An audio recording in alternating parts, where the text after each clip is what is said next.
So guys अगर आप चाहते हो कि अलजेब्रा में 40 आउट ऑफ 40 का आपका कोटा पहले से ही पूरा हो जाए तो ये वीडियो आप लोगों के लिए बहुत ज्यादा इंपॉर्टेंट है। और ऐसा ही वीडियो आपको अगर ज्योमेट्री के लिए चाहिए तो नीचे मैं 500 कमेंट का टारगेट देता हूं, फटाफट ज्योमेट्री ज्योमेट्री हैशटैग लिख दो। अगर वो पूरा होता है तो नेक्स्ट वीडियो आपको ज्योमेट्री का मिल जाएगा। और हर वीडियो हर जगह तक शेयर कर दो। डिस्क्रिप्शन में टेलीग्राम हमने 10th स्टैंडर्ड वाले बच्चों के लिए दिया, वो टेलीग्राम जरूर ज्वाइन करके रखना क्योंकि लास्ट में जलवा वही होता है गाइस। तो टेलीग्राम जरूर ज्वाइन कर लेना और नए हो तो चैनल को सब्सक्राइब करके अपना प्यार एंड सपोर्ट जरूर दिखाना। अब गाइस अगर मैं कुछ चीजें आपको बताना चाहूंगा और समझाना चाहूंगा तो देखो गाइस, हर साल बोर्ड एग्जाम के टाइम सबसे ज्यादा बच्चों को अगर ट्रस्ट है तो गिरी ट्यूटोरियल वाले प्लेटफॉर्म पे हो सकता है आपने कहीं से या बड़े भाई के थ्रू या किसी के थ्रू जरूर देखा होगा कि सबसे ज्यादा बच्चे गिरी ट्यूटोरियल को ही देखना पसंद करते हैं। और इसके पीछे का रीजन है बच्चों की जो चाहत होती है, जो बच्चों की दिल की तमन्ना होती है, वही जीटी उनके सामने लाता है। प्लेलिस्ट जाके चेक करो, हर चीज हर सब्जेक्ट नेक्स्ट लेवल का बना के रखा हुआ है और यहाँ बनाने वाले ऑलरेडी सब टॉपर ही है भाई। और ये नहीं कि 10th को 12th में हो गया, इंजीनियरिंग में हो गया, डिप्लोमा हो गया, हर सेक्टर में बच्चों का प्यार उसी लेवल पे मिलता है। तो जो चीजें बताने जा रहा हूं प्लीज उसको ध्यान से सुनना और हर चीजों को अगर फॉलो करोगे ना तो लास्ट तक आपको मजा आ जाएगा। अलजेब्रा के अंदर मैं बताना चाहूंगा टोटल मिला के 6 चैप्टर हैं।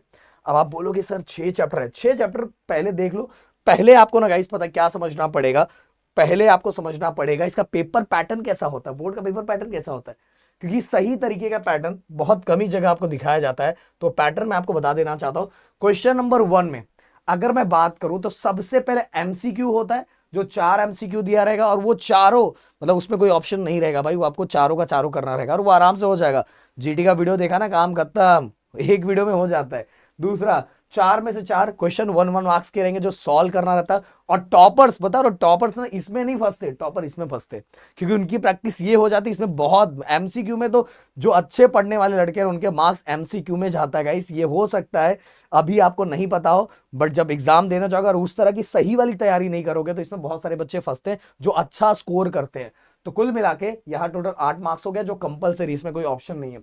क्वेश्चन नंबर 2 की बात करूं तो ए और बी 2 सेक्शन है, उसमें से 3 में टोटल 3 क्वेश्चंस आएंगे और 3 में से अपने को 2 क्वेश्चन करना रहेगा और हर क्वेश्चन दोस्तों 2-2 मार्क्स का रहेगा। बट यहाँ एक्टिविटी बेस्ड टाइप होता है, जैसे बॉक्सेस बने रहते हैं। बट मैं एक चीज जरूर बच्चों को बोलूंगा, पता है आपको सबसे पहले ना फुल तैयारी करना चाहिए।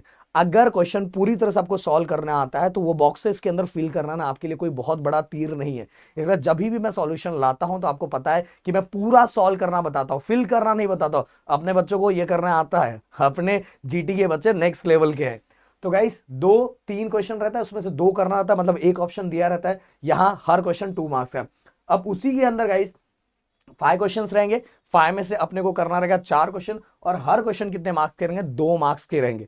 और ये क्वेश्चन पूरा सॉल्व करना रहेगा और हर क्वेश्चन कितने मार्क्स के, टोटल 2, तो 4 2 सा कितना हो गया 8 हो गया। और यहाँ टोटल 2 क्वेश्चन है तो हर क्वेश्चन 2 मार्क्स है, 2 सा कितना हो गया 4। तो अगला वाला सेक्शन जो है क्वेश्चन नंबर 2 अपने को टोटल 12 मार्क्स देता है, 12 मार्क्स देता है। ओके, फिर इसके बाद क्वेश्चन नंबर 3 की अगर मैं बात करूं तो क्वेश्चन नंबर 3 के अंदर 3 मार्क्स का क्वेश्चन है और उसमें से 2 में से कोई एक करना रहेगा, 2 में से एक। और ये भी पता है कौन से चैप्टर का आता है, बहुत सिंपल सा है, टेंशन मत लो।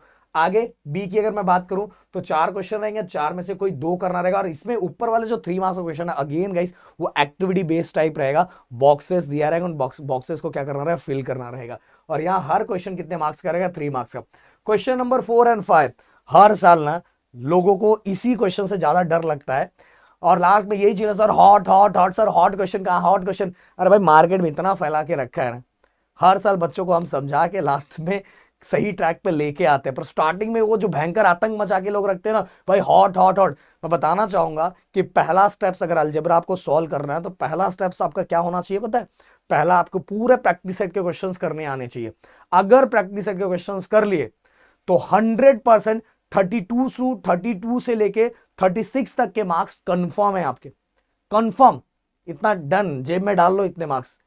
अगर इनकेस कहीं कुछ ऊपर नीचे होता है, अगर जो मतलब क्वेश्चंस कभी कभार रहता है ऑप्शन में कुछ एक्स्ट्रा क्वेश्चन कभी कभार, वो भी 10 में से बस एक बार का चांस रहता है।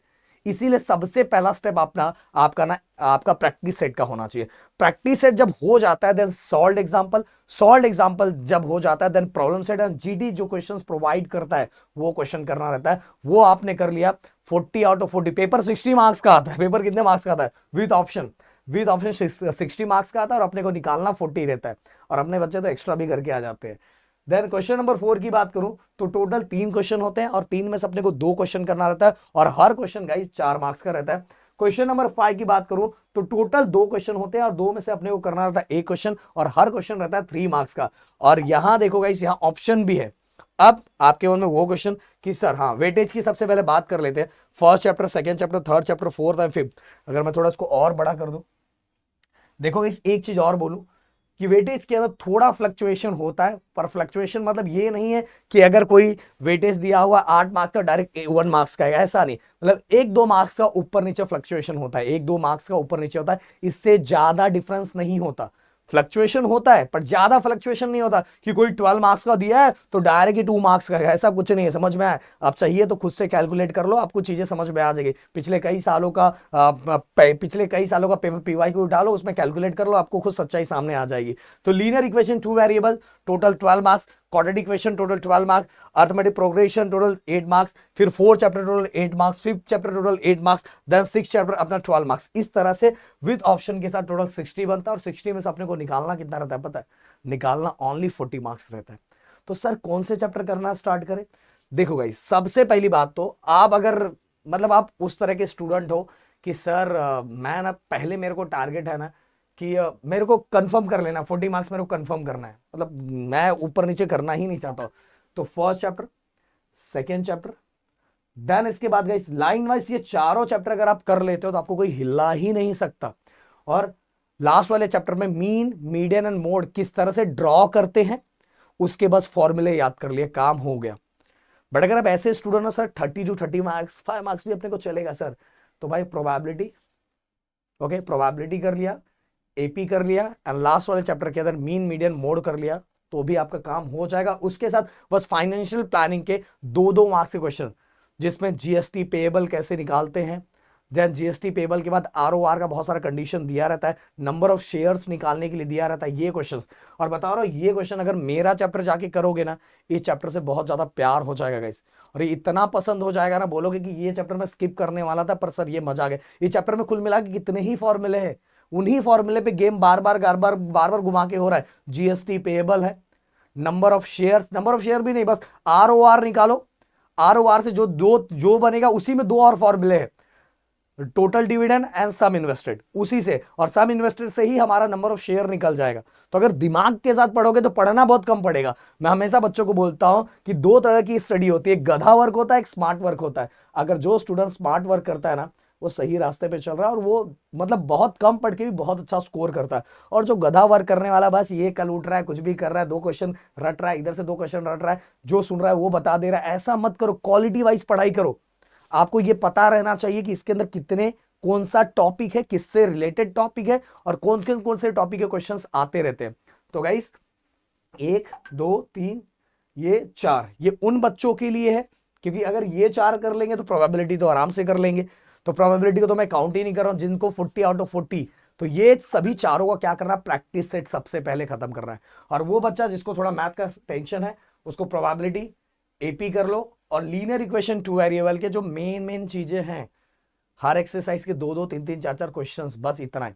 ये उन बच्चों को बस 3 चैप्टर, और टॉपर वाले बच्चों को 4 चैप्टर और कॉम्पाउंड प्रोबेबिलिटी तो आप आराम से आपसे जबरदस्ती करवा लूंगा मैं, टेंशन नहीं है बिल्कुल। देखना आप प्रदीप सर धीरे धीरे लास्ट तक ना आपसे सब करवा के बैठ जाएंगे। आप बोलोगे सर पेपर दे के आओगे, बोलोगे सर पेपर क्या लप्पू सा था, आराम से खत्म करके आ गया, पता ही नहीं चला कि बोर्ड का एग्जाम दे के आया।